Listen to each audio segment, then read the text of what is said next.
નમસ્તે વિદ્યાર્થી મિત્રો, આજે આપણે એક્ઝામ પોઈન્ટ ઓફ વ્યૂ મેંગોની વેરાયટી વિશે જોઈશું. અહીં આ જે બતાવવામાં આવી છે એ બધી જ મેંગોની વેરાયટી છે. અહીંયા દશેરી આ એક મેંગોની વેરાયટી છે જેનો ક્રોસ નીલમ વેરાયટી સાથે કર્યો અને આપણને આમ્રપાલી નામની વેરાયટી મળી. બરાબર, તો દશેરી એઝ અ ફિમેલ વેરાયટી આપણે તરીકે યુઝ કરીએ છીએ, એઝ અ ફિમેલ, અને મેલ છે નીલમ. તો આ બંનેના ક્રોસથી આપણને આમ્રપાલી મળી. હવે Neelam as a female and Dasheri as a male, તો નીલમ અને દશેરીનો ક્રોસ કરાવ્યો એટલે આપણને મલ્લિકા વેરાયટી મળી છે. હવે નીલમ અને આલ્ફાન્સો વેરાયટી છે એટલે આપણે બધા બહુ સારી રીતે આને જાણીએ છીએ કે બદામ કેરી. ઓકે, તો નીલમ અને આલ્ફાન્સોનો ક્રોસ કરાવ્યો એટલે આપણને રત્ના વેરાયટી મળી છે મિત્રો. હવે આ રત્નાનો આપણે બે ક્રોસ કરાવ્યો છે. રત્ના વેરાયટી જે છે એને અગેન આલ્ફાન્સો, અહીંયા બે ક્રોસ થાય છે.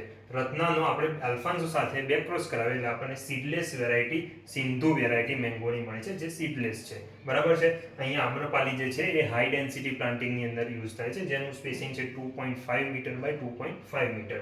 ઓકે, તો આ યાદ કઈ રીતે રાખીશું મિત્રો? તો આપણે દશેરી, નીલમ, આમ્રપાલી એટલે DNA.